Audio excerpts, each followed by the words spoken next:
I got 30 days of HBO Max for free, and I am so excited for it.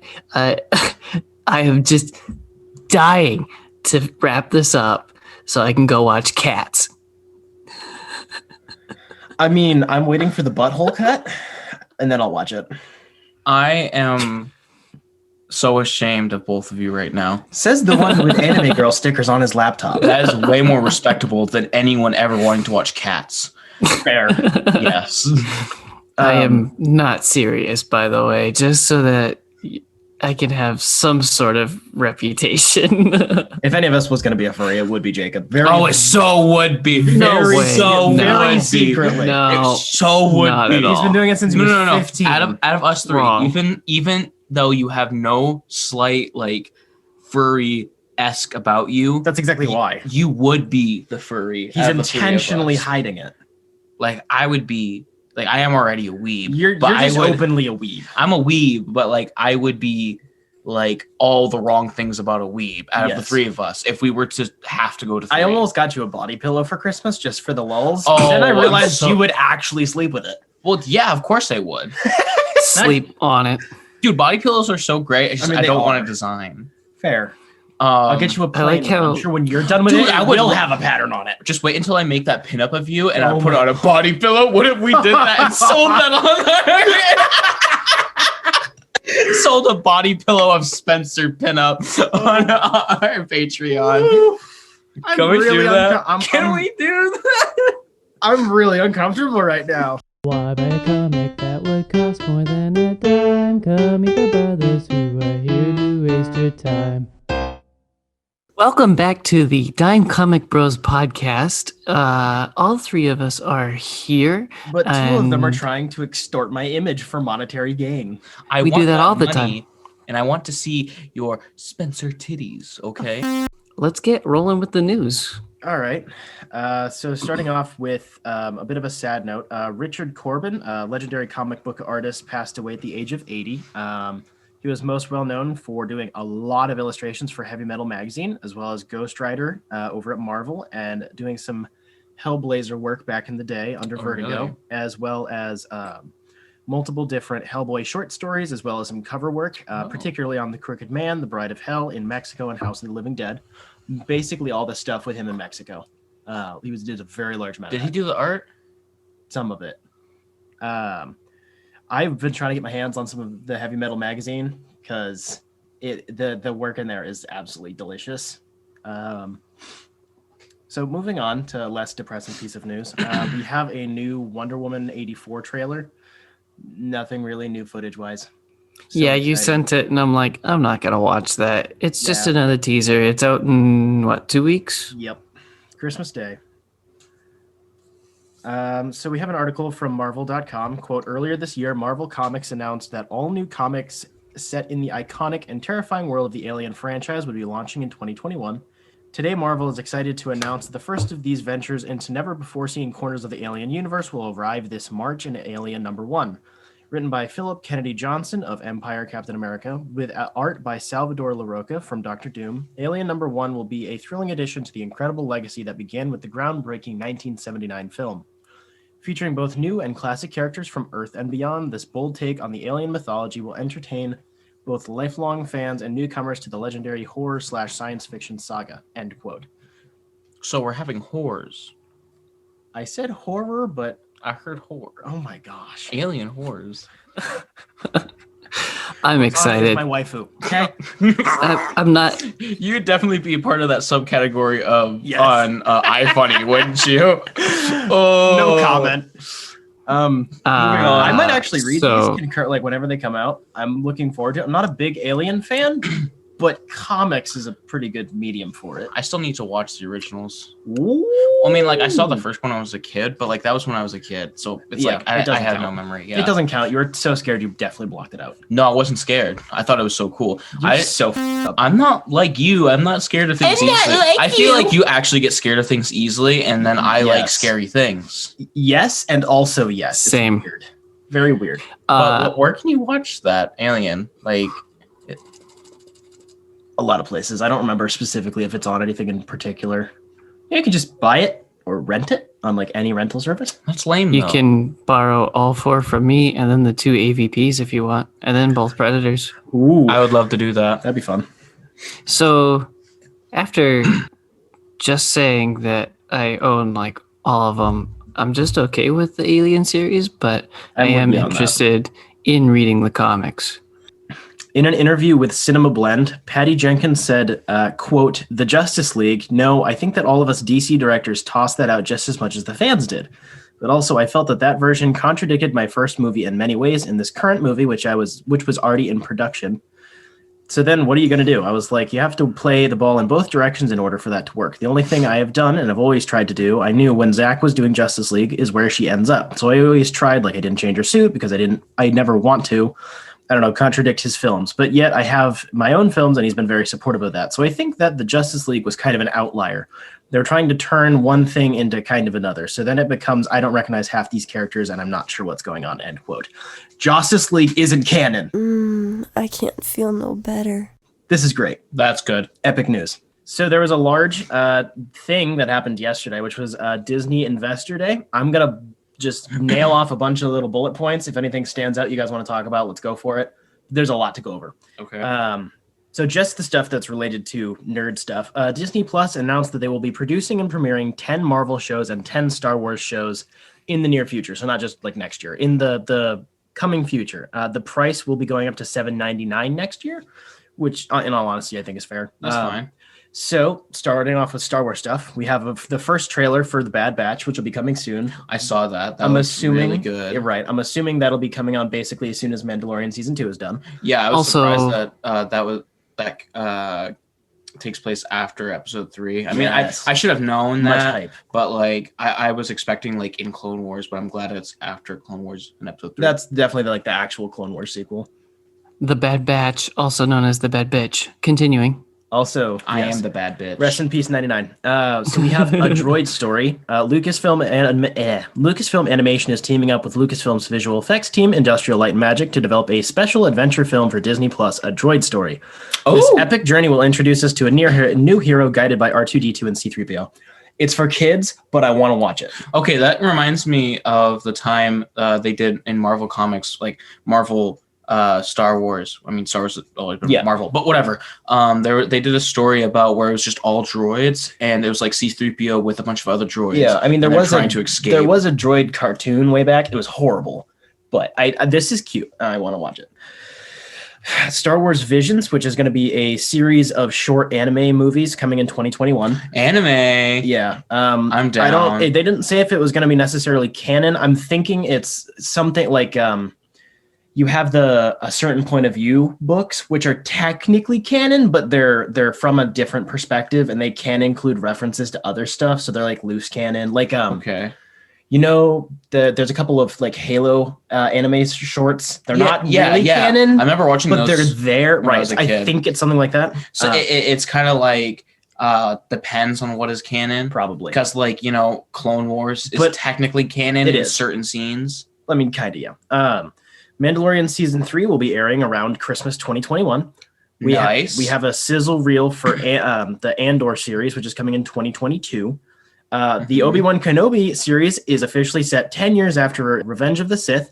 Okay. Hayden Christensen is returning as Darth Vader. We're all happy. Very happy. Very, very happy. My pants are tight. Our farm boy's coming back. Also, Space Husband. Space hubby. And it's going to be filming in March of 2021. Alrighty. We have 2 spin-offs of The Mandalorian, Ahsoka and Rangers of the New Republic, which are going to be headed up by Dave Filoni and Jon Favreau. We also have Lando, which is going to be headed up by Justin Simeon. Who's playing? Donald Glover. Okay, good. I like that. The Acolyte, which is the thing I'm the most hyped for, which is a mystery thriller series set during the end of the High Republic, headed up by Leslie Headland. That's pretty cool. I'm glad that we're getting TV shows instead of movies. We're getting there. We're going to have a feature Star Wars movie from Taika Waititi. No details, but it is still happening. And then who? Taika Waititi, the director of Thor Ragnarok and other films. Oh, yeah. He was then- IG Unit. Yes. And then the kind of the biggest announcement, Patty Jenkins will be directing the newest Star Wars feature film, Rogue Squadron, which is coming in Christmas of 2023. Do we know anything like what it's about? Rogue Squadron invokes a game series and stuff. Jacob looks like he has something to say. That's the one I'm most excited for. Why is that? Because flying and shit, dude. Yeah. Also, it pretty might much. be taking place after The Rise of Skywalker. Judging on like some vague details that were alluded to, it might be like later in the timeline. Okay, yeah. That's cool. As long as So- they forget about the sequel series, I'm fine. As long as they don't show us any characters from the sequel series. Yeah, I would assume Except maybe if Rey. anybody would return, it Except would be who? Ray.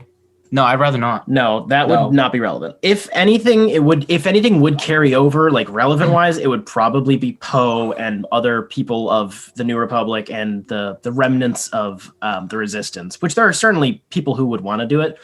But I'm still happy that basically all the sequel trilogy actors are like, yeah, we're good. I still want more young Luke stuff. I feel like that's been taken away from me because we have Sebastian Stan.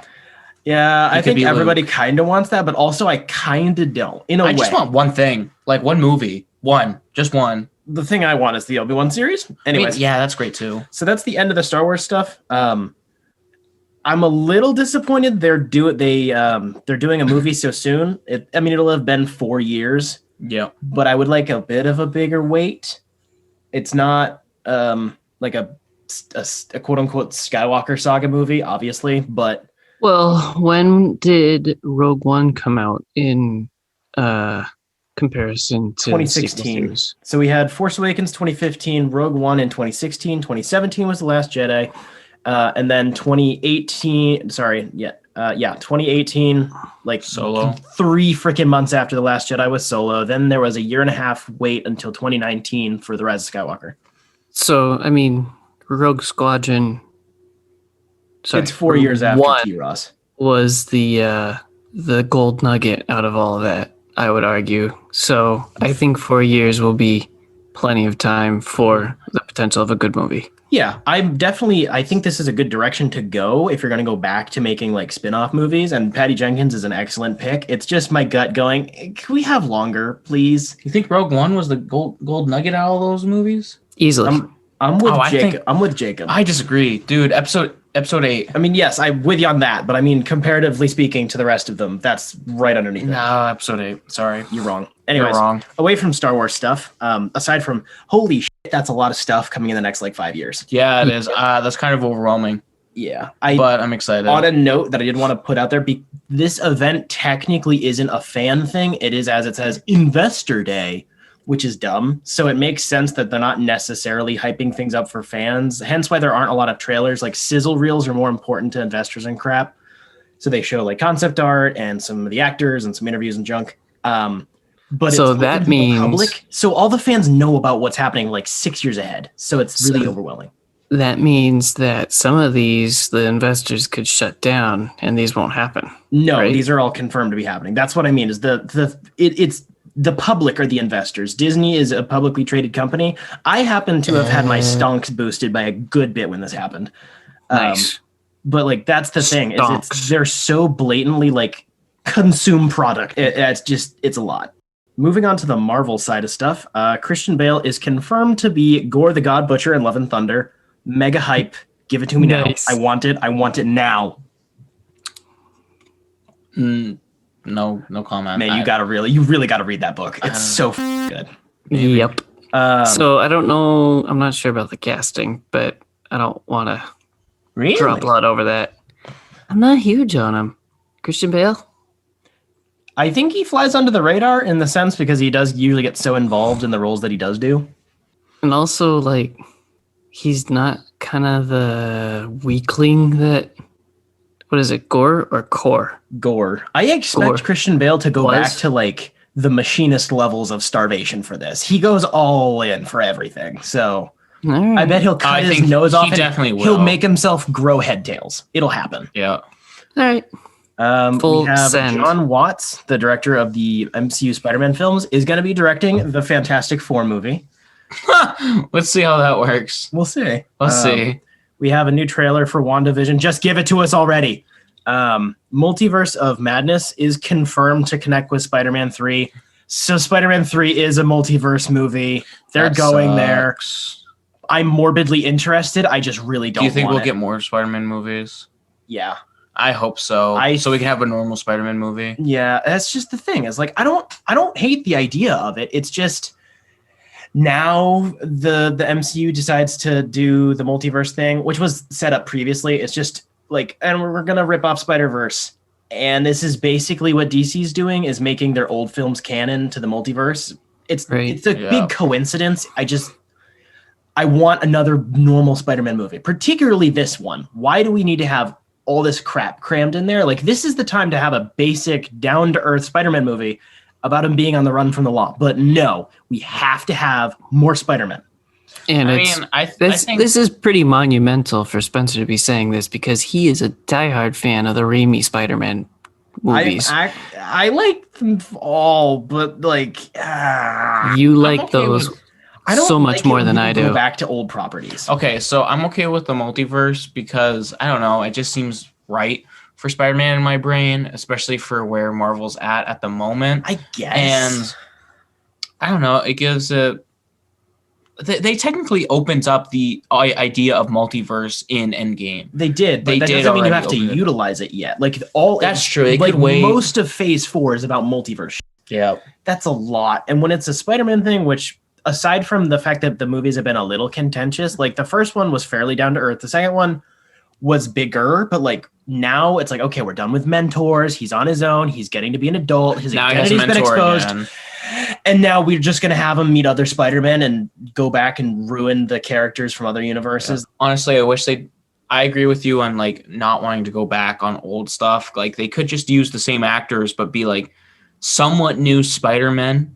You know what I mean? You know that they won't. No. Then why would you even bother using the old actors? You're just invoking them for nostalgia's sake. Yeah. If you're going to use them, go for the old characters and just do it. That's true. I think you guys are focusing on the wrong thing here.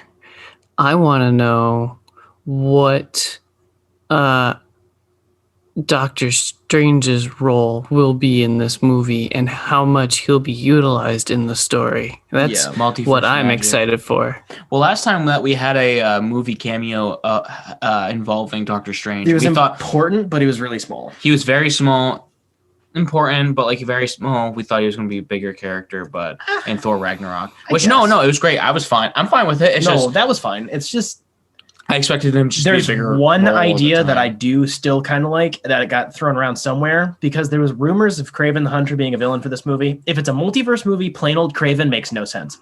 But if you're going to do basically a Spider-Verse movie, you can merge Kraven and Morlun and then make him an interdimensional Spider Hunter and do it not like the comic. Yeah, so the comic was Okay, so I can see what you're saying, because like Kraven, it would be great because instead of having that like stupid ass vampire spider vampire guy, whatever he is, him, but like it's better to have, if you're gonna have a hunter, because the type of character you need for the multiverse for Spider-Man is a hunter, and that character was a hunter. So instead of having that, you have Kraven, and like what you said, have like an interdimensional Kraven, right? Where he is hunting not just Spider-Man of one universe, so like he's hunting all of them, right? Like he potentially exists or like lives somewhere else, and he just has walls of Spider-Man heads. Yeah, I could get on board with that. I can get on board. I still think it's too soon. It's like one movie. And then, one movie's got Iron Man, 2 movies got Iron Man and Mysterio, and then 3 movies and other Spider-Men and Doctor Strange, and maybe Daredevil, and maybe other things. Well, okay, so you know how we have been bombarded in the past of franchises having like too many characters in something. Because remember when we were hearing about The Mandalorian and all the characters, and we're like, this is so many. Why? Look how it's going now. It's going pretty well. It can, but that's still a series compared to a 2-hour movie. 2-hour movie, you can do a lot in like 10 seconds. You can. It's just you can do a lot in 10 seconds. My gut does not like this. Your gut's been wrong before. I'll watch it. It's just I know that I won't be able to love it. I might like it. I might find it really enjoyable, but I won't be able to love it because it doesn't make sense for the story going in that direction. It's just we're gonna do Spider-Verse, but with people. No, I'm not happy with the trilogy so far because it's not cohesive. Yeah, it's not. It's like how how Captain America went. It went 1, 2 regular, and then 3 was like, okay, this is out of the blue. Sorry, Jacob, go. Holland knows the importance of doing a lot in 10 seconds. Oh, You're so right. you would know, Jacob. Moving on to the next topic, something I am stupidly excited for. Falcon and the Winter Soldier officially is going to be airing on March 19th, and we have our first trailer. And it looks color-wise. I didn't see the trailer. So something really, really big that everybody's always complained about is Marvel movies have a problem with color grading and like green screen and stuff. Yeah. This was almost all shot on location, and you can see like the blacks are blacks, the charcoal gray is charcoal gray. It's vibrant, and it looks so good. Damn, someone's gonna bust a nut. Yes. This is the thing I've been waiting for. That's the sort of storytelling I still want. So really not into the multiverse stuff.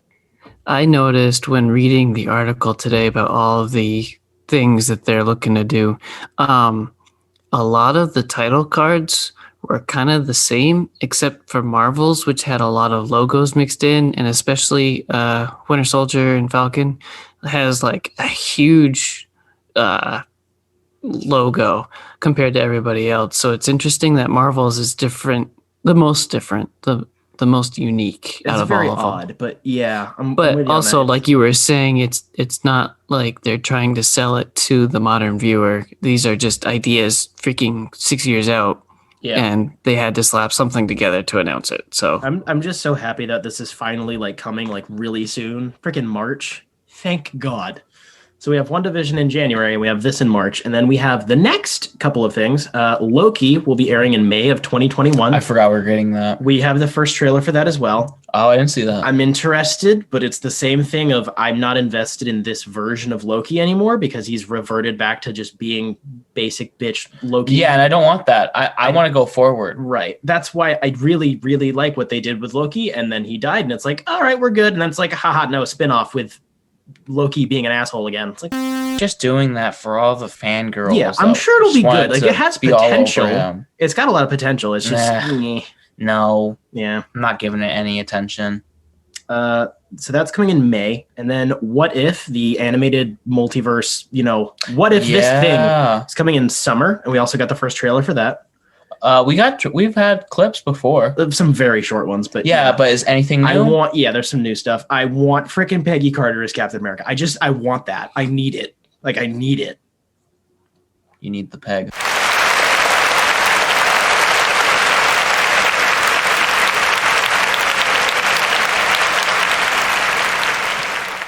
That was a home run. Thank you. Hawkeye will be airing in fall of 2021. It is confirmed that Haley Steinfeld is playing Kate Bishop. We have some set photos, and they have a dog. Yeah, I saw that. So they're just doing the Mad Fraction run, and I'm so happy. Movie or series? Series. Okay, that's what I thought. Much hype. Yeah, I actually like franchises turning into series instead of movies. It just feels way more satisfying. If you're the thing that more makes that interesting for me is if you're going to make them so interconnected. Like at this point, it looks like they're really not building to events anymore, which I'm okay with. If you want to put the events in the series themselves and have a lot of crossover, doing it as a series makes more sense. It's closer to a comic book format than movies. Yeah. So admittedly, I agree with you just go read the books, but still. I think certain characters deserve to be series because certain characters have had a lot more storylines than most. Yeah. Like Batman probably should be a series. But it never will be. And that's the worst part. Nothing good anyways. Don't talk about my Gotham. You're Gotham. No. You're Gotham. You. You're 10-year-old Batman. Excuse me. David Mazouz is like 20. The only good thing that came from Gotham was Alfred. And the show sucks. Okay, Alfred was easily the best part, for sure. Course. Moving on from Batman. Captain Marvel 2 is officially announced. It's a theatrical release. Will be coming November 11th of 2022. Nobody cares. Off. Yep. Get that shit out of here. It's on it, like, to not just make us look like angry fanboys. It has nothing to do with Brie Larson. It's just the movie was meh. It's not exciting. Okay, so as a movie, it was fine. It's all right. It was boring. It's a movie. It was consistent. Wasn't a good movie though. It was an adequate movie. It was kind of the Dark Phoenix of the X-Men movies. Yeah. A little bit, yeah. It was like, it's like, there. Yeah. She was just utilized didn't bring anything in Endgame, and even that was still, like, her base character just isn't very likable. No. The Russos definitely handled her better than I think her own movie did, which says something. Yeah. Oh, I don't know. I thought she was really annoying when she was like, "Well, you guys never had me." But then she like, gets her ass whooped for a reason. Yeah, It's I hope that puts some character development in her for sure. So remember that Nick Fury announcement that we had that Samuel Jackson was getting his own series sort of deal? No. Well, that was a thing which we did talk about. So we have Secret Invasion, which is going to be a Disney Plus series involving Nick Fury and Talos the Skrull. So it's going to be secretive. I'm 100% there's going to be hunting down secret Skrulls and murdering them. I want this. Yeah, I'm pretty excited for this. I like the fact that they're not making it an event. They're not trying to rip off the comics quite as much, and they're just going, yeah, it's a series. It'll probably... It's a Secret Wars. Exactly. It's not a big thing. Yeah. I think that's a better idea. It's not spread out across all the movies. I like this. Of course, they can't call it Secret Wars because they already did like an animated like show. I mean, Secret Invasion and Secret Wars are two separate things. Oh, they are? Secret Invasion was the comic book event, but still... Scrolls. Yeah. We also have an announcement for Ironheart, which is going to be a Disney Plus series. Armor Wars, which is also going to be a Disney Plus series, which is basically War Machine, the series. Oh. Because apparently, I'm on board with it. I just don't see the need for it. It's going to be lots of Don Cheadle. I'm on board with Don Cheadle. The actor? Yeah, it's going to... Yeah, so it's... Like the guy... That's his name? The guy that plays... I don't like him. Really? Don't like him. I mean, Terrence Howard is a moron, so I'm glad they went with Don Cheadle instead. Well, I'd rather Don, but like... I don't know. The character just seems so annoying. He just seems like he's trying to get like attention from people. Like, I'm a superhero too, guys. I dropped the tank and it was like, I said, boom, you looking for this? Sorry. That's so sad. Like, bro, you're so sad. I know. Something I'm looking forward to, I want them to bring back Justin Hammer. Best part of Iron Man 2 by a long Ew. shot. Oh, yeah. No. Yeah. He's so absolutely horrible. not. He's beautiful. Leave him alone. Dude, he was great. He was funny as hell. He's so cringe and it's awesome. He was funny. Anyways, the description says that basically Iron Man tech falls into the wrong hands. Whoa. Yeah. It's never been done before. I mean, this is like, there's no date on this. This isn't even like scripted out. Dude, he's just like Iron Man 2.0. Yeah, anyways, so something really, really cool. We're getting a Guardians of the Galaxy holiday special. I knew you'd be all over that. In live action, directed by James Gunn, coming in Christmas 2022. When are we getting another Guardians of the Galaxy movie? We don't have a date for that yet. Once he's done with the Suicide Squad is when he'll be getting to that. So okay. I believe it's supposed to be filming. I forgot he was directing that. Yeah, I believe Guardians 3 is supposed to be filming next year, if I remember correctly. I just didn't know if they even had plans. No, they do. Okay, cool. Yeah. So this was somebody on Twitter was like, James Gunn, is this like, did you just change Guardians 3 to be a holiday special? He's like, no, it's a whole separate thing. I never thought we'd be doing this because I always liked the holiday special of Star Wars as a kid, even though it's trash. I love holiday specials of almost anything. Like this fits. Just have the Guardians be decorating a Christmas tree and have a big argument about it. I don't care. It's funny. On that note, there's going to be a series of shorts called I Am Groot. It's just going to be Groot doing weird shit with aliens. That's fine. It's cute. Like teenage Groot? Like teenage baby Groot, whatever. I'm more into I Am Groot than the holiday special because I am not a fan of holiday specials. I mean, we definitely have depression. I have depression. Jacob, I think, is the least depressed out of the three of us. Goblin. But I do definitely hate holiday specials. You're wrong. Okay. So the title for the third Ant-Man film has been released. It's Ant-Man and the Wasp: Quantumania. Wait, it does the involve Wasp: Oh my gosh! Wow. Sorry, what was the last thing you said? It doesn't involve. It involves Kang the Conqueror, but I honestly I'm interested for Kang, but I don't care about those characters very much. And the movies are fine. They're kind of boring. They're not really funny, and they rely on the same jokes. Wasn't Kang the bad guy in the first Guardians? No, that was Ronan. Yeah. No, Kang the Conqueror could theoretically be Marvel's next big bad guy because the character has ridiculous amounts of depth and like cool powers and shit. Right. Which means he's in this movie. He's just going to be a meme, and I don't like that. Yeah. I like Ant-Man as a character. I love Paul Rudd. I don't like these movies. They're just...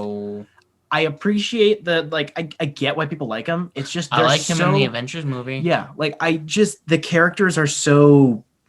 It's such a popcorn movie. Like, there's a difference between being a good popcorn flick and there is no substance here, and it's kind of just because it's for the lulz. And Did we get Black Widow yet? No, that's coming Okay. in May of next year, if I remember correctly. It's coming out the So I totally forgot that was coming out, and then everything happened, and then I saw it on my Instagram like 2 days ago. I'm like, oh right. Yeah, that is still a thing. And then last piece of news, Black Panther 2 is still moving forward with the same release date. They will not be recasting, and instead they're going to be exploring the world and other characters. So Ryan Coogler is 100% just rewriting the script as we speak. So we're not going to get Black Panther then. No, the movie Black Panther 2 is still going to be a thing, but it's not going to be. We're not recasting Chadwick Boseman. They're leaving his legacy the way it is. Okay, but So something is going to happen in one capacity or another, whether they just write him out of the script or it's like not like a really plot so heavy Black movie. Panther becomes like we get a different character entirely. Right. They're either going to. Okay. They didn't say explicitly they're passing the mantle to anybody, but like either they're going to pass the mantle or something happens. It's just like a plot convenience. He's just not around. It said specifically they want to explore the other You characters. can't have a Black and the Panther world. movie without Black Panther. Right. It doesn't make sense that he's That not doesn't around make for his own sense. movie. I trust in Ryan Coogler enough to figure out something. I don't trust him. Have you seen any of his other movies? I don't know who he He's is. like I don't one of know the best guy. directors. Just hearing that doesn't make sense. I'm with Colin. I don't know the guy. I don't trust him. Yeah. You're I telling don't know me the that you're name. making a Black Panther movie without Black Panther. I'm assuming the mantle is getting passed. It's just They better be. The actress for Shuri has been in some controversy lately. So Oh, I don't want her. I don't want her. I'm not saying you do. I'm saying that that's the more likely option. So moving on from the news, Colin, Yep. what have you consumed? Okay. Have you consumed product like a good consumer? Yes, actually. So I went back and started watching Titans again, like I talked about last week. So how far are you? It was hard again. I tried watching it and I just saw Beast Boy on the table and I'm like, oh. It was hard again. I mean, Nightwing got a booty, but I haven't seen that yet. Oh, this is So, but like, I don't know, seeing Beast Boy with his head open and It's then weird. like, and it's just not right. no. That's not right. I mean, I can do that with Swamp Thing. The show just isn't right. Yeah. There's very little about the show that is right. Yeah, to Beast Boy out of all of them? Yeah. I mean, I'd expect that from maybe like Maybe Raven. Raven or Robin. Yeah. Like Jason. Up shit can happen to Jason. Up shit happens to Jason all the time in the comics. This is true. But like, It was it's weird. I'm not liking it. How far are you? That scene, I stopped. I don't remember what episode. Jeez, I remember how the show is. I don't remember the good parts about it, like the episode names or whatever. I don't remember the episode names. I don't even know what number it is. I think it's like 10, 11. I don't know how many episodes there even are. Oof. I'm still excited to attempt watching this train wreck. Ugh, dude, you're gonna hate it. It's so bad. It's rough. Awesome. Think of what like people think Zack Snyder does, but even worse. So it's just edgelord shit for no reason, and it's not even well made. It's horrible. There's no writing. I like Starfire. Really? Yeah, I like Starfire a lot. Really? That's interesting. That's actually a hot how- take because most people don't like Starfire. I like her a lot. How modest first is off, Do she? you like the stripper looking outfit? Yep. Doesn't last long. This is true, but still. It lasts like a couple episodes because she is like a stripper in the beginning. Because she doesn't know who she This is. true. She forgets her memory. Purple saran wrap looking thing. Whatever. I mean, does she not look like a stripper in every single other adaptation? You're not wrong. So Does she that's not? that's what people mean when they say Colin is clingy. Oh. What? I said purple saran wrap looking thing. Saran wrap, it's cling wrap. You guys are retarded. No, you're retarded because you didn't get the joke. Yeah. Yeah, I like Starfire. Interesting. I'm actually glad that they went with like a African American actress because I always saw the 80s comic as like That's like fair, just actually. her face shape. It Yeah. does seem like not white, you That's know? true. I mean, alien. So why? She's an alien with like orange skin. So like, Yeah, why but she people- doesn't really look alien. She looks more Yes. African American to me. It Until depends like the on newer what- adaptation, she looks way more like super white girl. Yeah, and she I'm really- like, ooh, I don't like that. Yeah, she kind of does look like. I mean, the only like super white girl that I liked, like Starfire, super white girl, was like Teen Titans. Yes. But even that looked more like she was Asian or Korean. A little bit, yeah. You know, or obviously Japanese. I like how you're like Asia. So you covered the continent and then you went country specific to say Korea. That's funny. I'm dumb. Tis funny. I am not well acquainted with. As a weeb, that's not good. Weeb is Japanese. Which is part of Asian culture. That's what we're talking about. No, it's part of Japanese culture. Oh my gosh. Batman. I need to say the meme because it's a good meme. I actually like that part of Robin. I don't hate it, but it's so badly done. He's really bad sometimes, but sometimes he's really good. There's a few things here and there. Like the casting, for the most part, I actually do think is pretty I don't solid. like the actor's face for Jason because he has got a very punchable face. He has a very punchable but that's like face. perfect for Jason. Honestly, let's think true. about it. He's kind of like, you know, pretty boy, and like there's a scene where you see him talking to girls, and like it's working. Yeah, that's because weird. You know he's got a pretty face. But and, like, also, that works Dick for is Jason. the pretty boy. Like 1000%, Dick is the pretty boy. Yeah, that probably should have been more. Jason him. is the asshole. That's one of the things with the show that I don't like is how they kind of flipped their personalities a bit. Like, it's interesting to have the idea of maybe Dick Grayson is also really screwed up from Batman, but he's literally just doing what Red Hood did. It's just like, no, Batman's turning into something, and he's just an asshole. Well, I mean, yes and no. Constantly an asshole. Yeah, Like, yes and Nightwing no. left, even in like every continuity. Like Robin left originally because he wanted to do his own thing, not because he hated Batman. One of the main like Prime Universe, he got fired because Batman's a dick. Yeah, Like that's just not like him being like, I'm turning into a murderous monster. Continues murdering people through the rest of the series. Makes no Got a monster in me, and I can't control it every time I put on that mask. no, that's just you. It's not you putting on the mask. That's the thing is that's not Dick Grayson. You can like make No. it. You can change things, but it doesn't make any sense why they would do that and then introduce Jason. Like just do that with Jason. It's closer to his character. Uh-huh. Nightwing is like Superman for the Bat family. Yes. He is really what Batman is supposed to be. He is the better Batman. Arguably. Yes. So well, like, okay, so yeah, they kind of switched the roles because like Jason he's not like he's like not a pretty boy, but like he's like that asshole that like the girls like because he's oh my gosh, look at Kyle. He's so pretty. Yeah. He's like, F my dad, I hate him. yeah, exactly. Batman. Yeah. But, and it's so like, weird. and that's how he gets girls. But like Dick Grayson usually gets girls because he's pretty. He's got a fat booty, you know. He's got that dump truck. He's got that dumpy. Yeah. Anyway, moving on from that.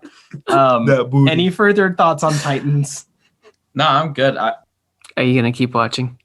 Yeah, I have It's to. a train wreck. You can't stop watching. So, The costumes are so pretty. they're so good. The effects are horrible. The color grading is garbage. The acting's garbage. Oh, Raven's awful. But the costumes do The look actress really is good. awful. Oh yeah, she's pretty rough. It's not great. Yeah, you last time you told me I think it's mainly the directing. No, it is one. No, bro. I mean, she's just not great. bad. I mean, definitely. She's just not being told that she's bad. That's bad directing. Okay, You can. Jacob, what have you consumed? Yeah, ass. Shut the fuck up. You're just jealous because I have one. Yeah. I read the Eternals number 1 through 7. It came out in 2006. It was written by Neil Gaiman and has the art of John Romita Jr., Danny Mickey, Matt Hollingsworth, and Paul Mounts. So I bet if you guys Googled the run, you would recognize the cover art because it is so epic. That's what got me to click on it and read the series. This is epic. I know nothing of the Eternals, so this is my first entry, which might be a sin, but No, it's definitely not. Oh, that's epic. Oh, I don't like that. Dude, you see something and you're like, I like it. It's not Well, Mike, no. you don't like it. No. No, the thing is, typical. it's because it's just there's too much going on. It's more painting than like comic book, and comic book is more like grounded with either solid colors or diluted. Yeah, but I those like are the covers. painting. Covers are supposed to be And like covers, that. I don't like covers that don't have the art style of what the art is in the book. This boy. That is a fair point, but it is fair. It's not consistent. I like the cover arts. I can appreciate like in comic books that I've read and reviewed on the show before. I go crazy about the alternate covers in the back, like the I black and really white like ones. cover art. Oh yeah. I like the covers are good. Okay, art specifically, they're good, but I don't want them comic book. Okay, that's probably what's making it hard for me to read Arkham Asylum. It's because it's mixed fair. Media. It's not just painting. It's not just Jacob. drawing. How much you want to bet he's actually gonna not like how the Mighty Thor run looks? You know, that absolutely gorgeous, near flawless run of work. He's gonna be like, writing's good, art's crap because I don't like it because it looks like a painting. It's not crap. It's just not. But it's consistent. It is consistent. Jinx, So you want me to kiss on the lips? no, you take that back right now. Take that kiss back right now. Yeah, the artwork in that Thor run is consistent, so that's an even fight. That's a 50-50 bet. Yeah, so like I prefer not regular comic art, but like, solid diluted colors, saturated. But like, so if the comic art is the same as the cover book art, I'm fine. All right, so the inside art is typical, I guess. It's good. I just sent a screenshot of what I really liked out of the whole run, which was the rain effect. It looked really, really sharp. It was a pretty, I don't know how to describe it, a high definition rain effect. Like I complained about it in Spider-Man Noir. I think that was snow actually, but this one looks really, really sharp, and I really like it. But yeah, besides that, not much to write home about with the artwork. Wacky. You sent the Daredevil art. No, that's Eternals. Isn't that Daredevil? No, it's not. That is Eternals. It's John Romita Jr. He does a lot of Marvel stuff. Oh, okay. So, did you guys watch the Netflix special, The Old Guard? No. I did. We did discuss that. Right. So, the story was kind of like that. The Eternals are living ordinary daily lives like regular old humans. Like they've completely forgotten that they were Eternals, and they had to be told, "Hey, you guys are Eternals. You've been living for thousands and thousands of years." And, he is the Messiah. Huh. right. So you just keep reincarnating, but you're the same person for the same thousands of years. So they all had to realize that they were Eternals to realize powers. Stop with your disgusting callous feet. I'm sorry. You need to carve off that foot cheese. Dude. No. Take care of your feet. I don't know how. What am I supposed to do? Look at your big toe. Stop touching me with that shit. Look at that. Carve that off. Stop. Okay. I can't hear him because you're touching me. They aren't Eternals until they realize that they're Eternals and realize that they can, or try to like remember to use their powers. Something about the thing that they were created for as Eternals is gonna wake up. It's some freaking big ass robot. Iron Man forces his way in several times because this was written in 2006, the same year that Civil War was. And he's like, as the characters are trying to understand what it means to be an Eternal, he's like, "Hey, are you guys gonna freaking Sign my petition. Register yourselves as superheroes?" And they're like, "Bitch, get out of here. We don't even know if we are heroes or not." So the Civil War effect was very forced, I thought. So 7 issues. They finally know who they are. They're trying to fight against the robot who has only stood up and hasn't really done anything. He's just talked with some of them. And then they fly off and they're like, "Well, we've got 99 more Eternals to wake up," and that's the end of it. So I was not impressed. Unless there's more to this series that I could not find, it was a pretty shitty story. Oh, That's disappointing. I've been trying to find a decent spot to get into the Eternals, so I guess I'll take that one off of my list. Yep. I don't know much about them. Didn't they have a show that No, that's the Inhumans. Oh, The Eternals right. are getting their own movie, which is coming out like late summer, I believe. Yep. Really? Summer of next year? Yeah, it might That be was fall. further out than that. It is it's the next one after Black Widow, unless I'm mistaken. Wow. So Spencer, what have you done with your life? So I read Wonder Woman Dead Earth, which I had some thoughts on. I kind of threw it out there in the group chat as soon as I had finished reading it. I had talked to the guys at the local comic book shop about it when I picked it up because it was on my pull list, and apparently it didn't sell well as individual issues. I didn't even realize it was a thing until like 2 weeks before it came out, and I'm a really big fan of the Black Label books. But yeah, so it's a 4-issue Black Label miniseries, written and illustrated by Daniel Warren Johnson. It's very metal. It has nothing to do with the actual metal event or Last Night on Earth, but it is similar to Last Night on Earth in a way.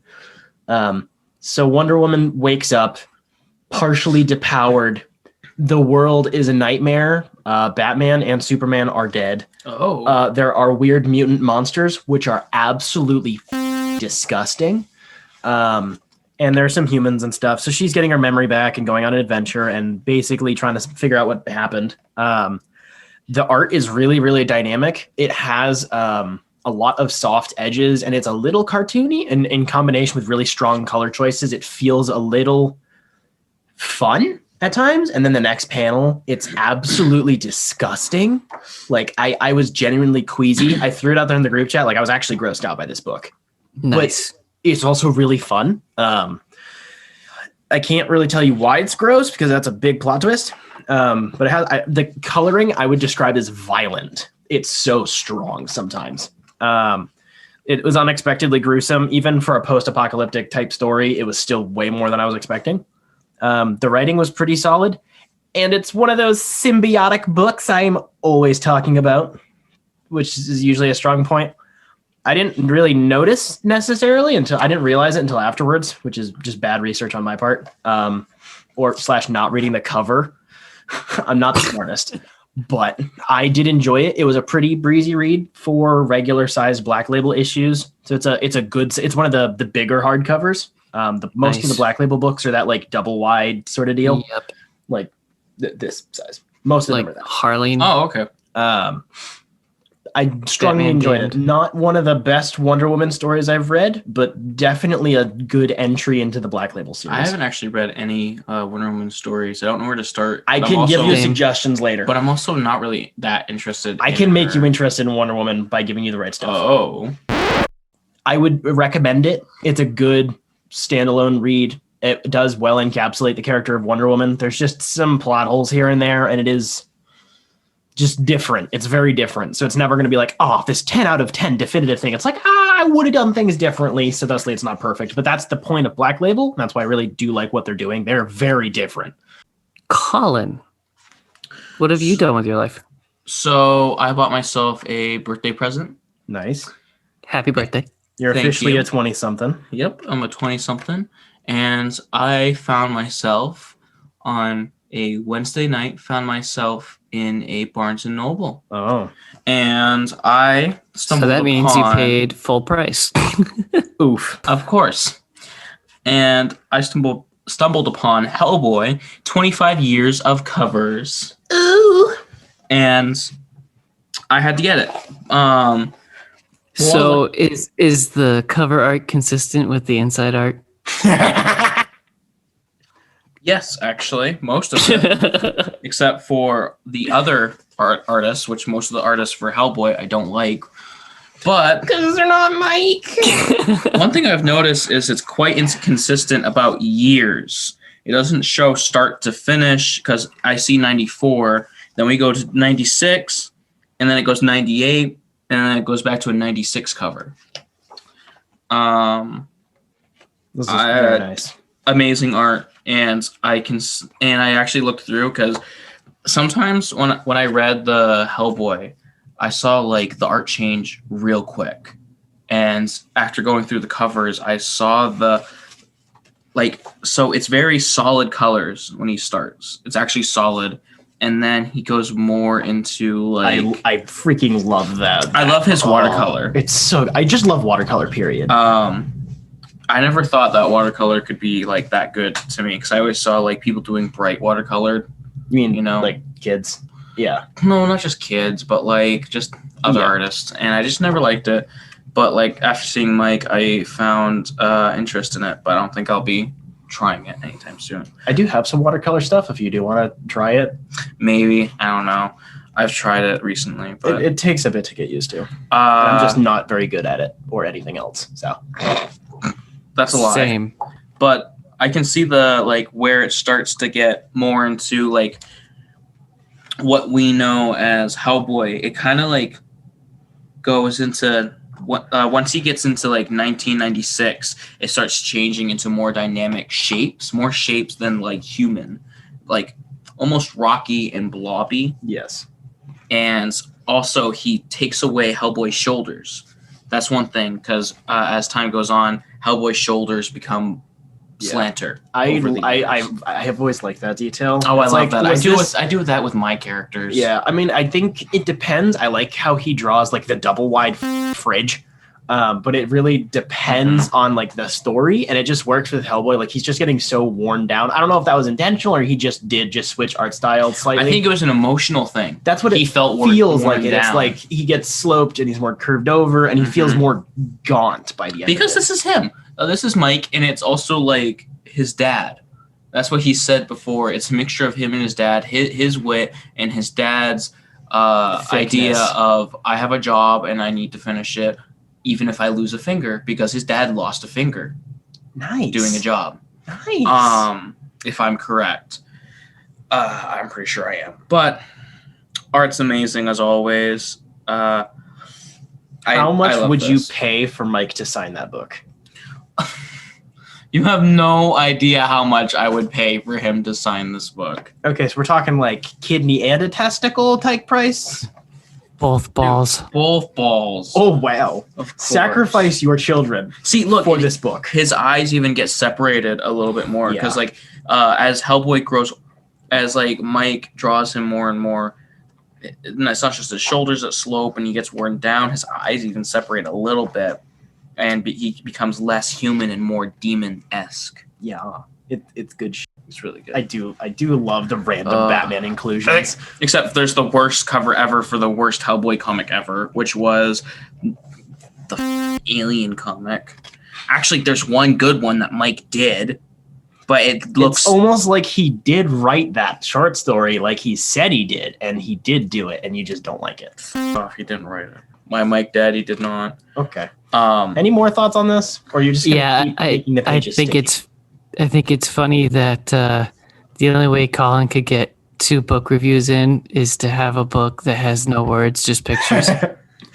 Yeah, we're already reading picture books, Colin. You had to make it a full picture book. Yes. There are no words. It just says words. Hellboy 150 times. There's words. The index. I guess that works. In 2018. All right, Jacob, what else have you been up to? Ooh, this one's heavy. Oh. I read Moon Knight 2016, written by Jeff Lemire and art by Greg Smallwood and Jordi Belair. You'd all know about Smallwood, wouldn't you? Right? I thought that as I was writing my notes, I was like, dang, I would not want that name as a kid. I would hate that. In reality, has big mega schlong. Probably. Right. Probably just whipped it out when kids were teasing him. Who's first? Oh, no! Oh, man! Around the neck and chokes them out. Oh, wow. That went way downhill way too quickly. So the first 5 issues are a series called Welcome to New Egypt. Then the next 4 issues are Incarnations. And then the next 5 issues are Death and Birth. And they are all connected. So you have to read 14 freaking issues, split up into 3 different stories, even though it's basically all one story. It is very confusing, but done so very, very well. It puts you in Moon Knight's mind and helps to confuse you about his disorder, his mental disorder, and the different personalities all running around in his mind, and confuses you about the timeline of what happened in his life that probably brought him to this point. And it's really, really, really good. I take pride in the fact that I sent you guys the second to last page. That was a really good panel. Would be a mega spoiler if you knew what happened, but I can't tell you. You guys just need to go read it. I need to read the 3rd book. Moon Knight is just very high on my list of things I need to read. Yep. Like this whole character I need to dive into. That one first. It was interesting too, what he back on the distorted reality. Reality would change according to like if he had his mask on or not. So that's with his mask on. That's looking out at New York, I think, or some big city, and there's freaking pyramids and sand. And so yeah, Colin, if you have that one, you need to read all 14 issues. Like That's the first one I read by accident. Oh, Nice. it's that one. Yep. Big brave move. Yeah. so, yeah, you need to read that series. It's wicked good. Sweet. I will put it very high on my agenda. And it's a quick read too. I read it in Yeah, I have it right there. 2 days. I think. I am Speed. And then I have the one that's after that one. I am Speed. I'm pretty sure. Let me look. There he goes. Always running away. That is the end of Moon Knight. So, Spencer, what else have you done this week? So this is the last thing I did. I only had Whoa. 2. I Whoa. started a 3rd thing, but I haven't been able to finish because it's taking me a while. Typical. I watched. Can't finish. Don't you just hate when that happens? So I watched Tolkien, which is a Tolkien. Sorry, my words. It is a semi-biographical film about the author and his earlier life. So it's I remember the trailer. yeah. So it is not 100% accurate. Like beyond the point of where like most kind of biographical things, like they bend things a little so it's more narratively fluid. Mhm. It's a bit beyond that. But it's the Tolkien estate is happy with it, so I guess that means something because they're notoriously picky. So it is like the most gorgeous biographical movie I've freaking seen. The cinematography is gorgeous. The visual storytelling is on point, and the limited use of hyper real stuff like special effects, they're very, very rare, but when they do it, it's so interesting. It like plants the seeds of the ideas that'll come to fruition like 20 years later. So it's in that sense, it's not entirely accurate. It's like, oh, this thing, he like hallucinated this thing, kinda. That didn't happen. But it's giving you like a visual idea, some of the experiences he went through and how they can potentially connect to different ideas and different characters. Yeah. The cast is stacked with really, really deep performances and a script rooted in insane amounts of respect for the man and his family and the legacy of his work. Anything that is different or tweaked is definitely done out of a sense of trying to make it a better story, not to hide anything or to move away from things that are difficult to explain. Like there are some times it's not, he does go through an arc of, being a human being. Like he does have flaws. It's not, oh, we must present, how a lot of biographical movies are like, oh, they're just this paragon of virtue and we're never going to do any, like they are just perfect the way that they are. And it's so fake. Like a lot of music movies, in my opinion, this doesn't do it. Like he's got some moments, he's got big character flaws. Like we all do. Right. So aside from a few adaptational differences, the accuracy, whenever possible, is astounding. And as someone that you guys know, and I'm kind of now revealing to any of the listeners, I am I would say a student of the man more so than a fanboy. Like I read this shit like scripture. We know this. Yeah, of so course. I know where things are going. I understand what's going on, so I can reference it later. Like I don't have to go look up most of the details. I can see where it's different from what actually happened. The journey that the movie brings you on through life and camaraderie and friendship and love is so freaking impactful. There's one of the end titles, because every biographical movie has end titles that tell you things about what actually happened.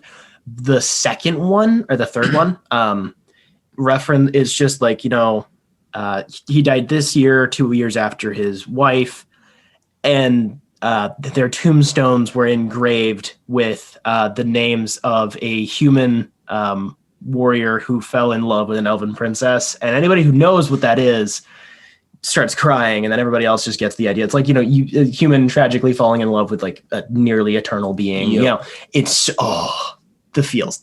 I cried a lot, which for me is normal. I wouldn't say normal, but like it happens. But like this, I would say it's normal for you. I would say it's normal. Shut up.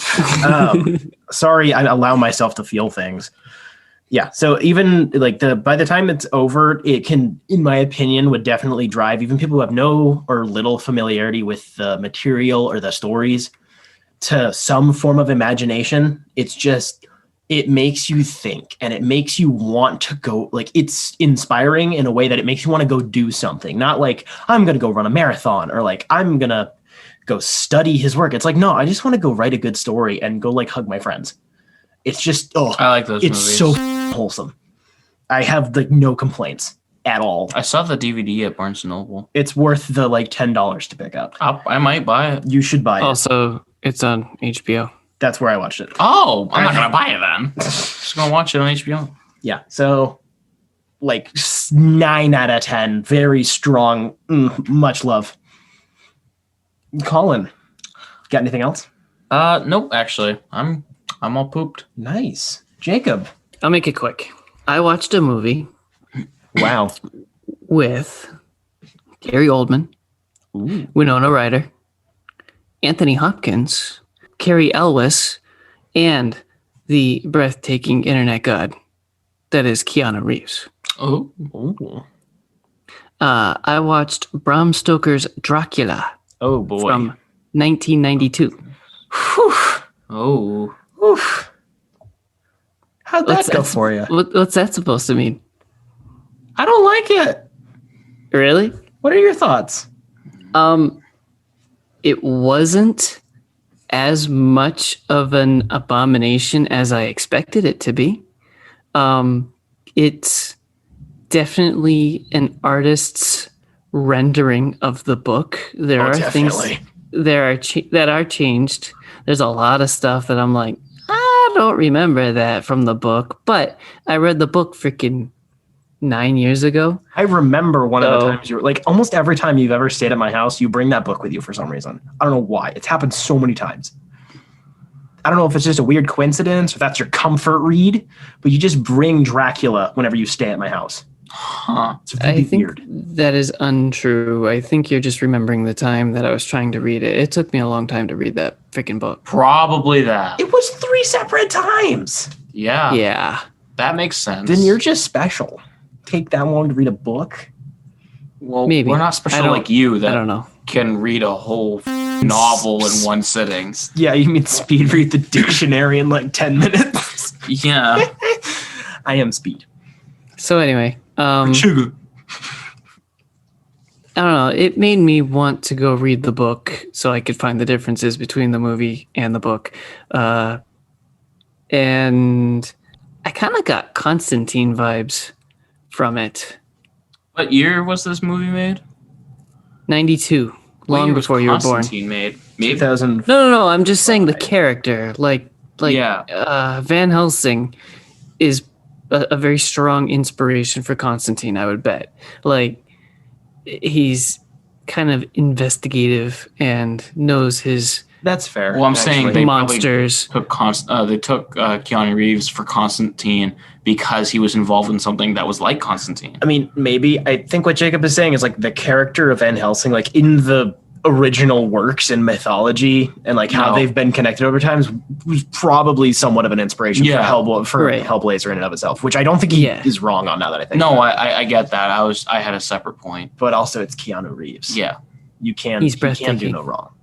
His worst works are mediocre. Nothing. I'm gonna watch John Wick again tonight. I read some internet trivia that could probably be wrong because it's on the internet with no source, but apparently during the wedding scene with Winona Ryder, they got like an actual priest in an actual church, and they finished the ceremony, and they were like, "Wait a minute, are we like legit married now?" Yeah. I think I heard something about that. That's funny. Yeah, when authenticity goes too far. Oh my word. But they made a great couple.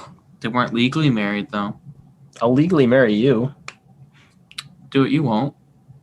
I'll do it.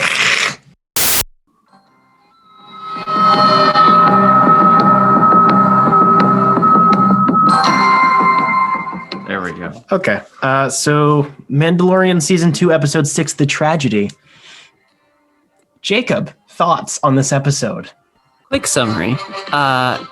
Mando brings the child to the holy freaking Jedi temple to make him sit on a rock and realize the Force and shit. And I love that description.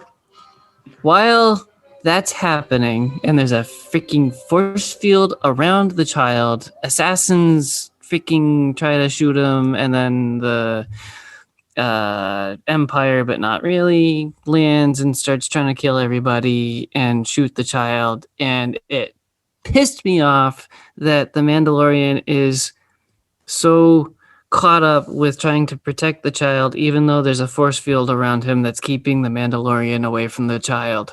Like, it would stop any bullets. I don't know. It pissed me off. Bro, don't worry. He's just trying to level up his Jedi powers. I think it's just the dad tendencies kicking in. Yeah. But they show the Mandalorian trying to reach inside the force field, I don't know, 5 times, and it doesn't work every single time. And it's like, fair. It was too many times. I think it was 3. It was 3. 2 would have been fine. Yep. I like how you said assassins instead of doing a name reveal. I find that funny. I don't remember the name. You could not beat it out of me right now. I have no idea. The chick, yeah. Daddy Boba Fett. Oh, no. I was thinking the chick. That's with Boba Fett. Oh, fudge. What is her name? I know the actress's name.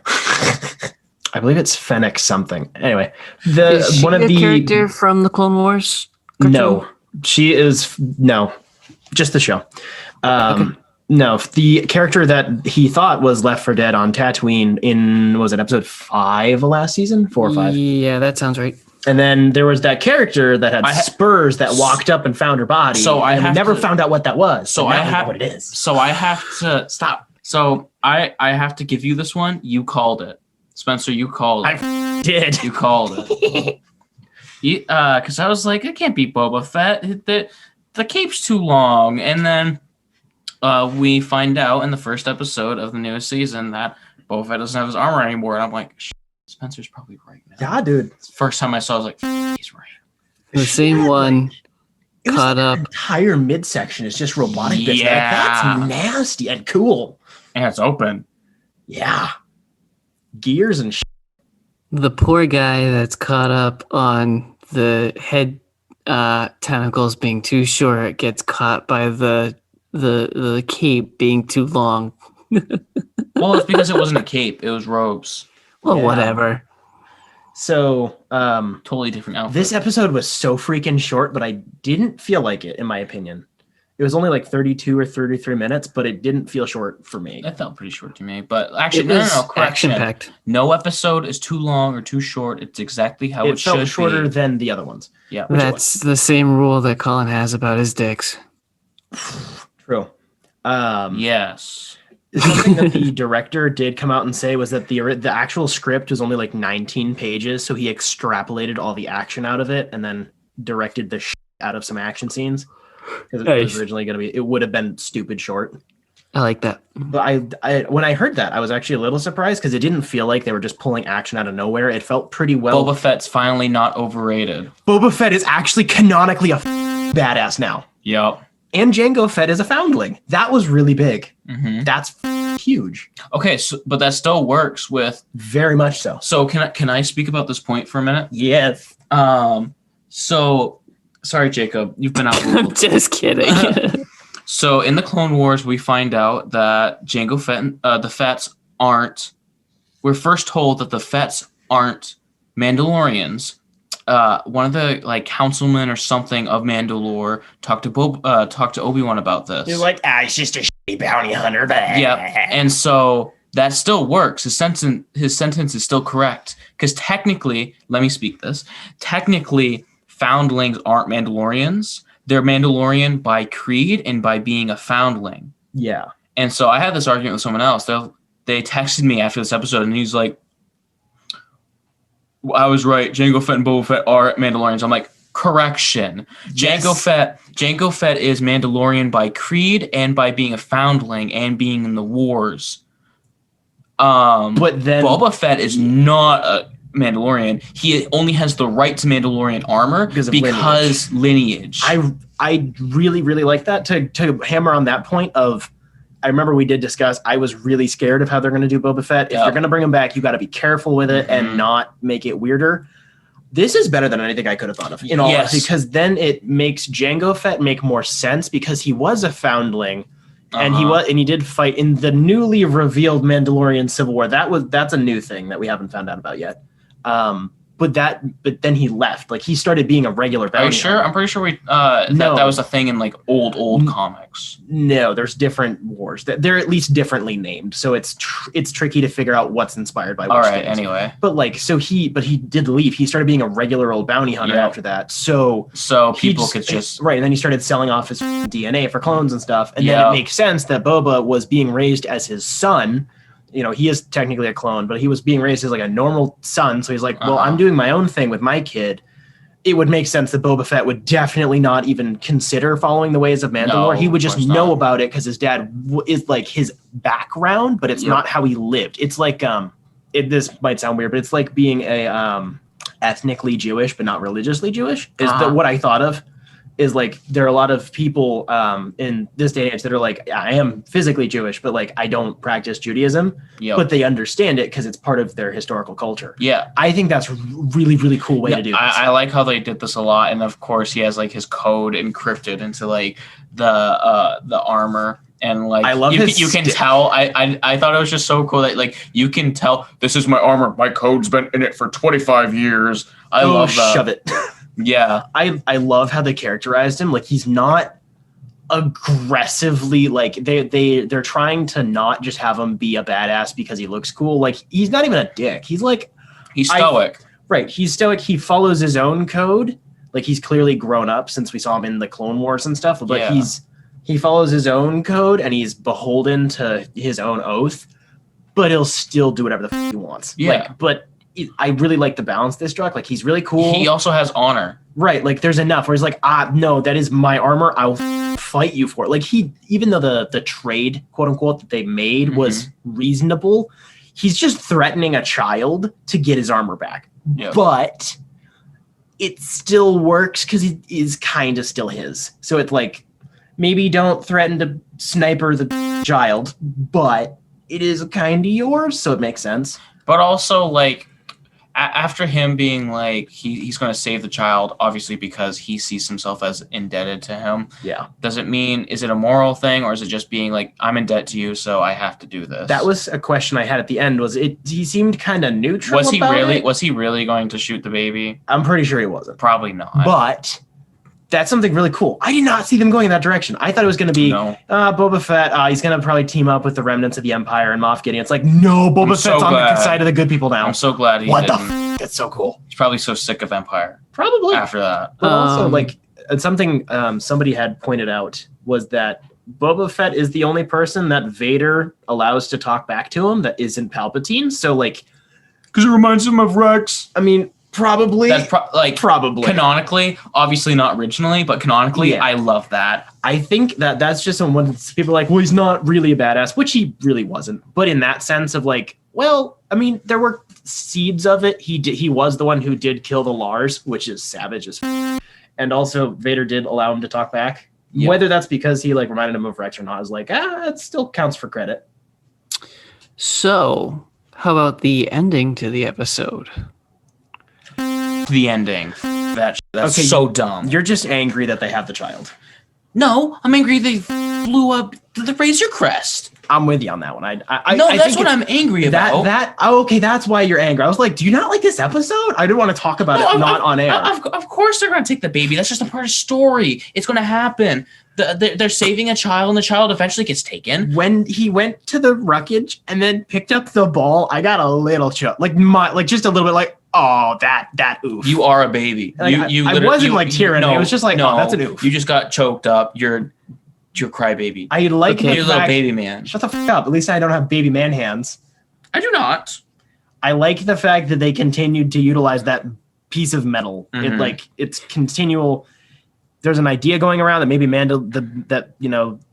Din is going to make his own lightsaber, and that's going to be part of it. That's a weird fan theory I don't want to talk about. I don't. But want that. So, I don't know. I'm just saying, like, it's like that ball is very special to this show, and that's weird. not what I was referring to. I mean the very end, where it looks like the child is force choking. Oh yes, Yeah. that's actually a good point, Stormtroopers? because that is feeding towards the point that we had said that like maybe they're going in the direction of like, yeah, he's been raised in some bad environments. Because like clearly he's not malicious, but he also did choke Cara Dune in season 1, Yeah. like twice. Well, he's had to protect himself, over Right, the years. because he did survive the purge and he did hide. So maybe he's killed people. Probably, which is so And- weird. Probably murdered some people. I This, mean, like he's a 1 foot tall baby 50-year-old looking thing. baby. So 50-year-old baby. It's so weird. Definitely murdered some people. Benjamin Button looking shit. So Oh, yeah. weird. So the only time we've seen force chokes is Sith, right? Yeah. And Anakin. So, And No. Anakin, it's Sith and Anakin did it like twice. I'm pretty sure he's not going bad. Force choke. Yeah. It's literally just using the Force. It's not. Yeah, but it's Jedi not- don't do it as a moral thing. Technically, the Jedi can figure Oh like Mace Windu can use dark side powers, and he's done it before. Very rarely. That's the point of Mace Windu. No, I think Like the Yoda idea can of- make Force lightning if he wants to. He just Mhm. they don't Right. pursue those aspects of the Force, even though they physically can. even though they And- probably should. Probably, They're dummies. it's a moral obligation. Yeah, they're And stupid. they- But that confuses people. That's so dumb because it's just a Force user ability. Just because someone uses Force choke doesn't mean that they're Sith. We've seen it in many other platforms where it is a Jedi. Like literally 2 things, but No, there's been more video games. no video game. Yeah, in like Star Killer, but that's because Star Killer No, didn't adhere to anything. I'm talking about like the Fallen Order. He's definitely used Force choke. Nope. Dude, I 100% of that game twice. He doesn't force choke anybody. You have the ability to. No, you don't. Yes, you do. No, you pick people up and you throw them, Well, which is equally as violent. Yes, it's violent. Jedi Broken just as ribs, violent. It's stupid. crushed larynx, whatever. I'm just saying, So, don't try to connect Force choke with Sith. It's dumb. Well, I'm pretty sure that's what they're doing. To I say think that's he what they're hasn't been doing. made clear that it's a moral objection, so he's going to do it because he's a baby. I think they're hinting at the fact that he could go bad. They're trying to make you scared. So there was something that got brought up in a comment section that I actually thought would be worth discussing. So to make this really relevant to the sequel trilogy in a way, like a backdoor way, clearly they're talking about making, they're extracting midichlorians from the child, and they are making what are the strand casts, which are clones, but they're not like grown. They're just made, which is what Rey's dad is. He's not an actual child of Palpatine. That's a book detail that gets revealed later because it was in the script, but they didn't leave it in the damn movie. He's not a literal child of Palpatine. He is a strand cast, which is what Snoke was. He was a created being using parts of Palpatine and other things. So what if because Snoke wasn't like a well-made one, hence why there's like tanks of them and like they're busted and Yeah. What if, timeline wise, they utilize, the midichlorians from the child to make that Strandcast that is Ray's dad, who I don't think actually has a name, to the timeline fits. Like, not like a big plot point of the show, but like background detail, like make it connected, because you have to make it connected. Interlinked. Interlinked. Timeline wise, they're relevant.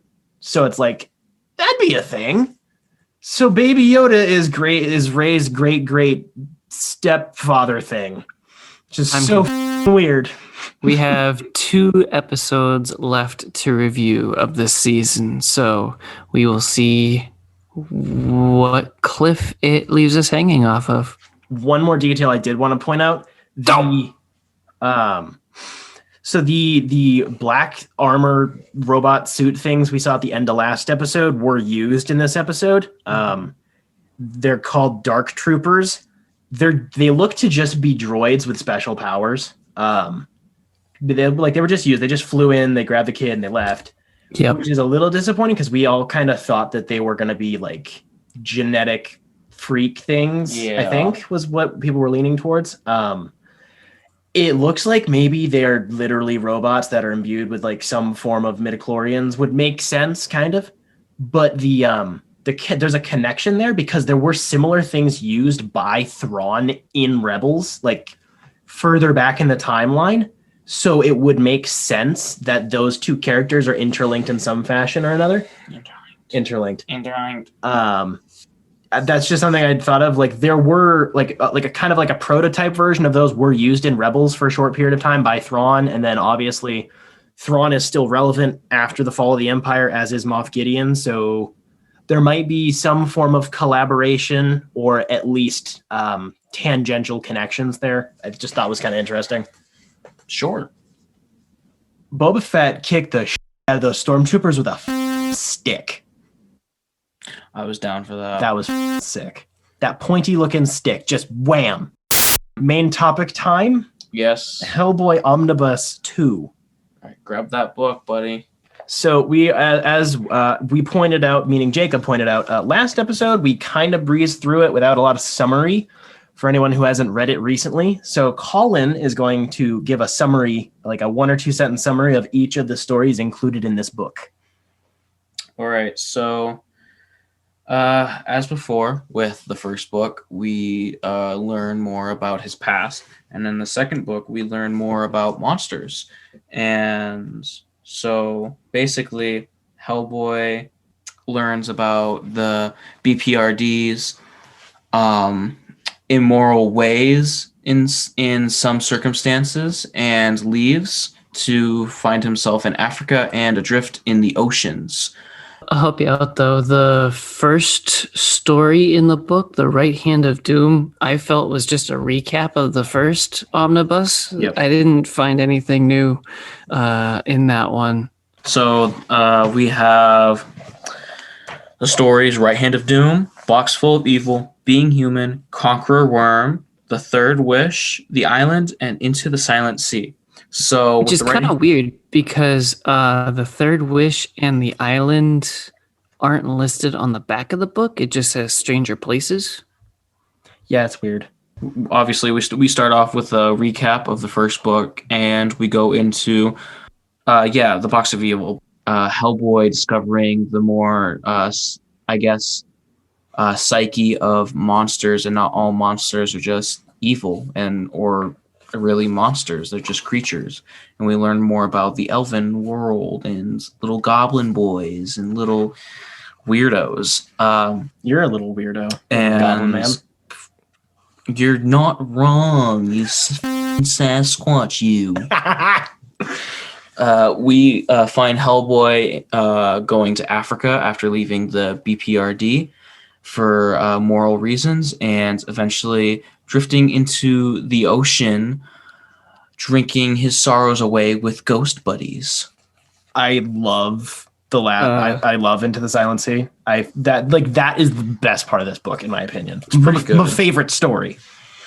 We do actually still get a lot of him going back to talking about like his past, and also back to the Nazis, because it's like he's still dealing with like the remnants of Rasputin and his followers. That's what I was going to say. Box Full of Evil adds to the lore of Hellboy and kind of builds up the story, the overarching story. I was going to say that Being Human has a huge artwork change. Yeah, it does.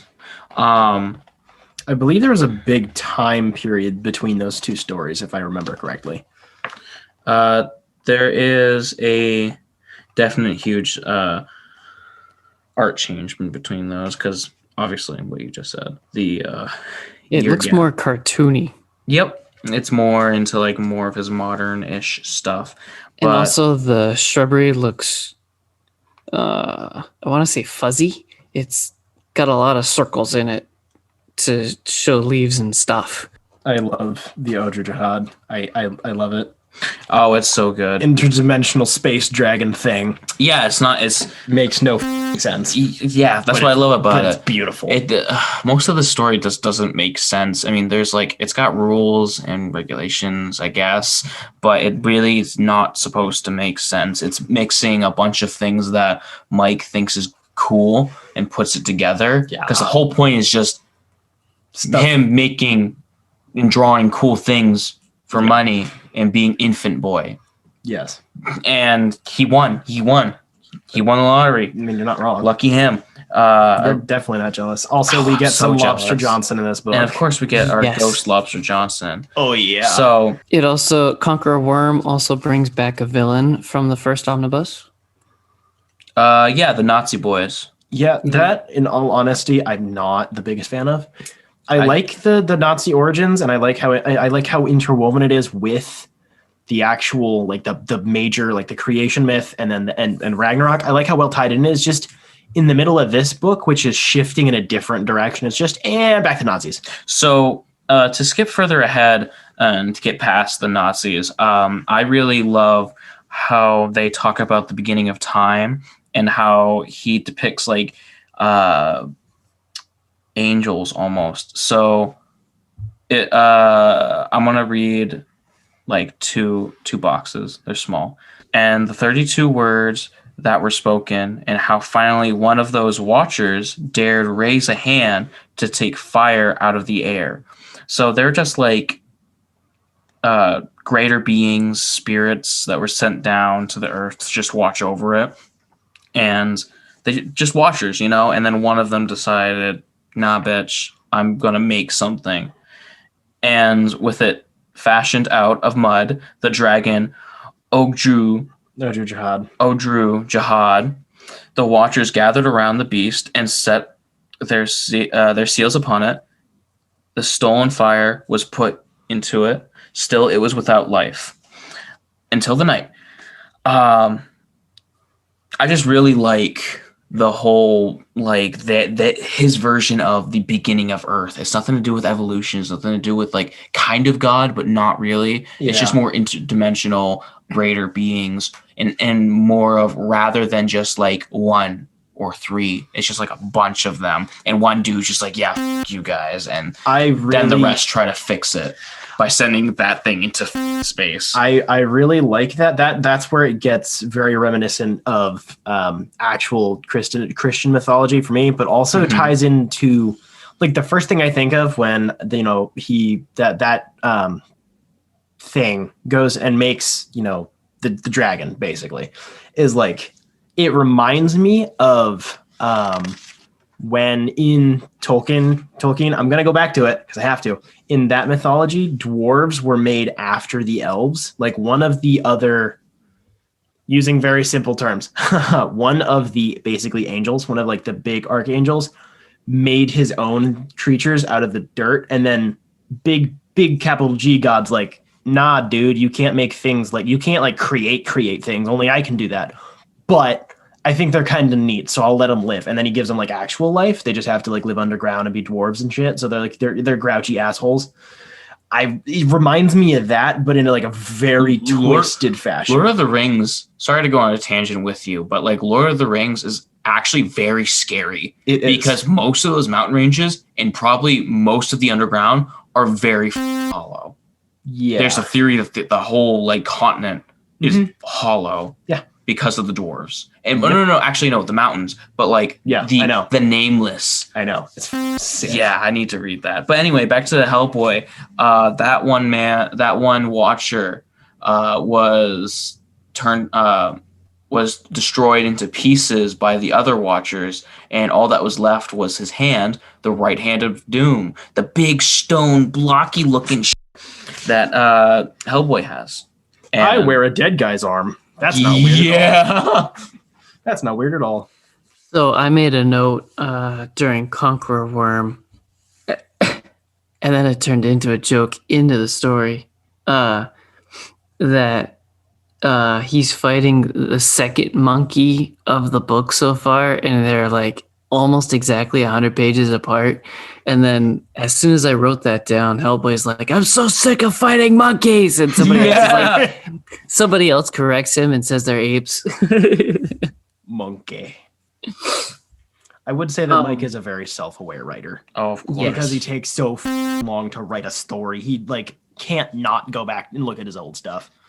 It kind of, I guess, bothered me during some exposition that the character talking refers to short stories that are contained in Short Story Collection 1 and 2. And that's like a page apart. So it's like, frustrates me that we have 6 omnibuses and they're not placed in chronological order. I got to flip around all kinds of books to follow the actual story. That's kind of fair. I think it's kind of yes and no. You can just go through the 4 and be fine without even the short stories. Yeah, but like Jacob likes getting all those weird details. Like when it says as referenced in this story, he likes those. But I definitely get that because then you have like, if you're gonna collect them in a full omnibus, or like even these are smaller omnibuses, it would make more sense to put them chronologically. I think they already have short stories mixed into these. There's only like 2 of them though. Not a lot of them. They're Mike's short stories, which were barely really short stories. Most of these, there's a reason why they're in here. It's because they're a part of the chronological story. They're part of the main story. The short stories you can live without them. Yeah, but that's what I'm saying is Jacob likes having those additional layers of detail. That. But I think why they didn't do that is because basically all the rest of those were not done by Mike in that extent, or they were far less relevant when they were done by Mike. So it's like, these are the core ones. Yes. And then there's, like, think of it like the companion omnibus that collects all the tie-in issues that aren't really relevant. It makes it harder to read, but if you don't want to buy that and you just want the full regular story, it makes it easier for you, like a normie, to buy. I hear that. That was kind of my complaint with Final Crisis, was that they had too many. The book I got had too many short stories mixed in, and it explained some characters just appearing in the Final Crisis only run, but it made me confused about what actually happened in just Final Crisis. So I hear that. I want to point out a thing about Mike's writing is that I love that he always adds like lines from books or poems. Yes. I just love that. It makes my heart happy because I love poetry and I love comics. So it's like and like demonic monster thingies. I just love all those, and it's all in one thing. My final point is going to bounce off of that. I had been confused about how Hellboy could technically be classified as horror, but then reading Conqueror Worm, I think it's Lovecraftian. First issue, he's quoting Edgar Allan Poe, which is also classified as horror. So yeah, it's a Lovecraftian or Poe type of horror where it's this is why I like it. Me too. That's my type of horror. Right. It's not going to keep you awake at night because you're scared. It's just... No, but it ponders every waking moment because you can't shake the fact that you're a meaningless speck in the middle of nowhere. Whoa. And then we have the epilogue, which introduces us characters for the third omnibus and the world that we'll be diving into that one. Nice, good wrap up. I like how this book starts. Like, all of Hellboy has that existential horror to it and a bit of the pulp horror type stuff. Yep. But this book kicks off like the depression. Yeah, like the depression, right near the end. Loneliness. Yeah, it really kicks in towards the end, and that leads into Omnibus 3, which is my favorite. It's my favorite. All too. depression. Yeah, it's just Hellboy just drinking the shit out of life and just being, I hate everything, but I can't bear to actually die. But if I die, I'll be fine. And just, being wasted all the time. Like, that's just so good. Or besides Hellboy 4, Hellboy in Hell, Hellboy 3 is my favorite out of like the Him Alive run. Yeah. 100%. Of course. Any more thoughts on Strange Places? The first time that I read this, I was texting Spencer because I hadn't met Colin yet, and I also said that Into the Silent Sea was my favorite story, and he was like, "Oh, don't tell my buddy Colin that." Well, sorry, my favorite in this book, my favorite so far. And he was like, "Don't tell my buddy Colin that," because he gets on his high horse about the art isn't done by Mike. So I want to hear some hot takes about that. I mean, it's also just like, I don't know. It's not like a terrible story, but it's not amazing either. I mean, it's just kind of like, I love it. Except for the part where it's probably like, I do like the ending of like him dying and everyone else dying, but like, give me that for a second. I need this to like pay attention. I just think the artwork looks like Mike's but it went into high def. Like it went from 720p to 1080p. Kinda. I disagree, but I don't know. It's not terrible. I just don't think it's that great either. It's got so much detail. If you take away a lot of that detail, I think it would look a lot more like Mike's art. Yeah, I just like it. It's a very so Hellboy being in his head type story. Yeah. Also, drinking with Ghost Pirate Boys is just, it's so good. The reason why I rather Mike's art than anyone else's art is because it's just every panel has a purpose for Mike, and of course any other artist. But I feel more for Mike because he puts more effort into dynamic poses and creating the pose with the silhouette. The best way to draw and to write stories about comics is the silhouette. If the silhouette isn't interesting, then your picture's not going to be interesting. If there's not a lot of like segments to it, then it's just not easy to read. So like, if someone's scrunched up for no reason, they're just scrunched up, it looks boring and it's hard to tell certain things. But if you just, I lost myself. I mean, that's what Hellboy does for a lot of this run. This is true. I relate. The whole purpose, my whole point is that you will know if you have a good picture. You will know if you have a good panel or picture if you turn everything into a silhouette. And if you turn everything into a silhouette, you'll see how many things actually stick out. And what makes it more interesting is how many things stick out. Leave your dick reference in another place. I don't want it. But you do want it. No. And with that story, if you silhouette most of the characters in that art style, it's boring.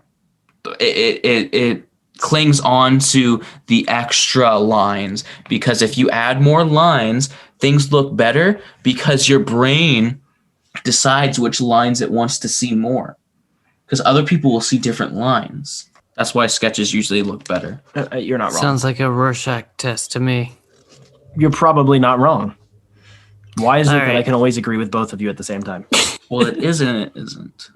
Why is it Spencer can always agree with both of us when Colin and I are disagreeing? That's Because he the hates challenge. conflict. You're not wrong.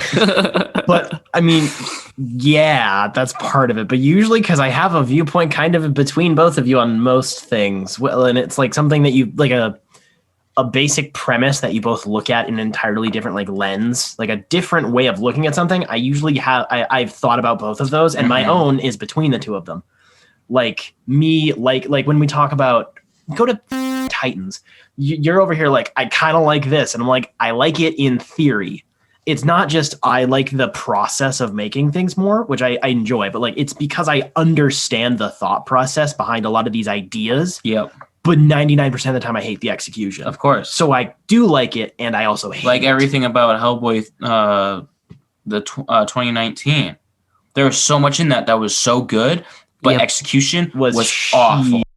Yep. I cannot wait to go watch that, and we discuss it. That'll be fun. That'll be great. That'll be a while. So it'll be good. Now that the circle jerk is over, shall we talk about our patron saint?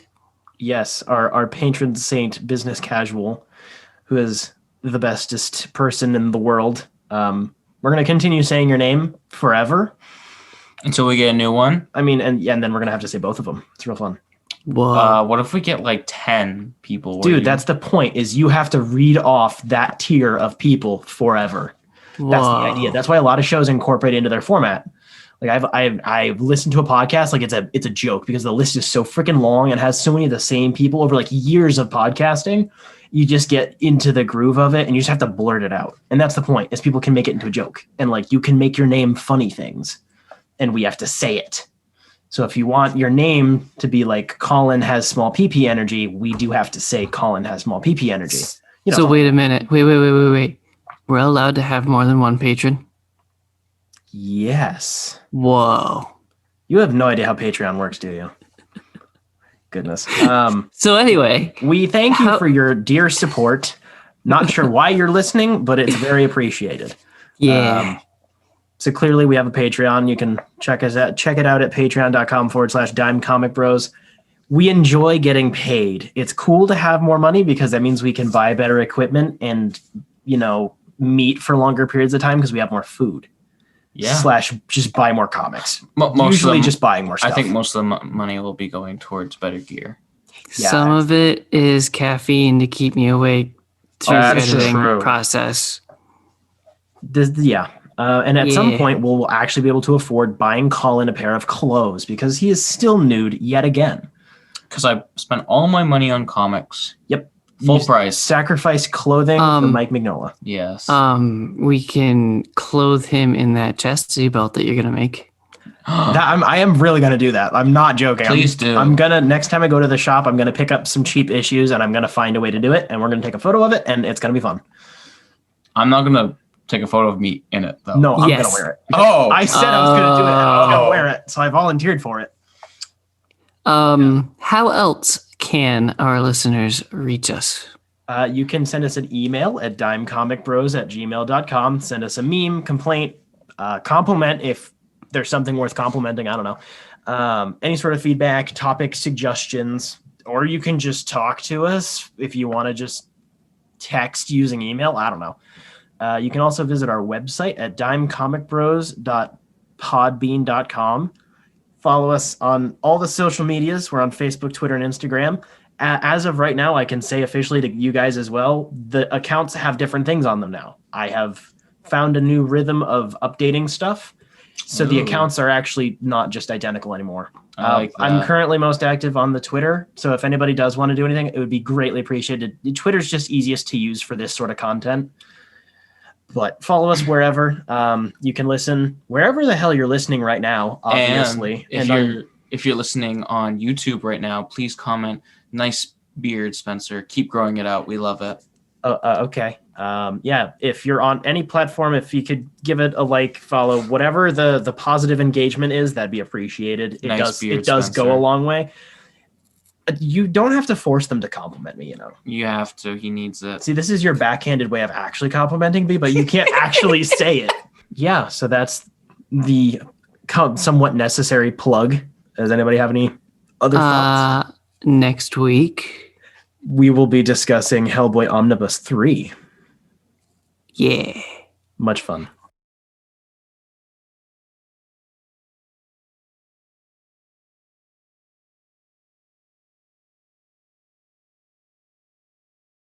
So I don't like shrimp ramen or what's it called?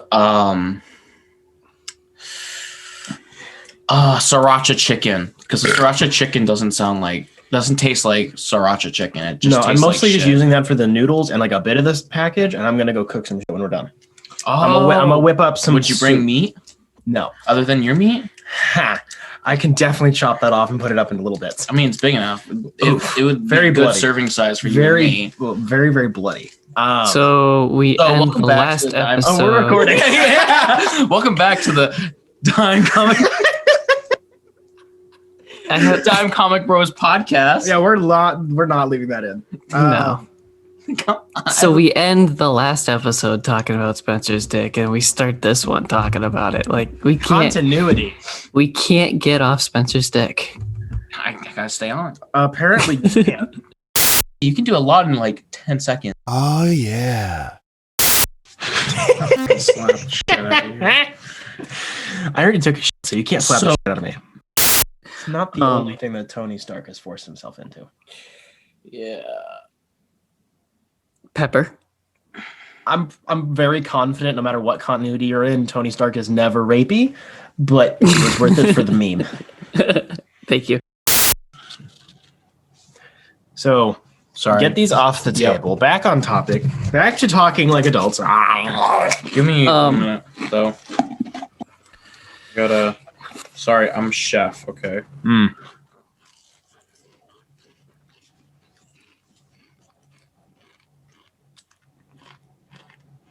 You look so done.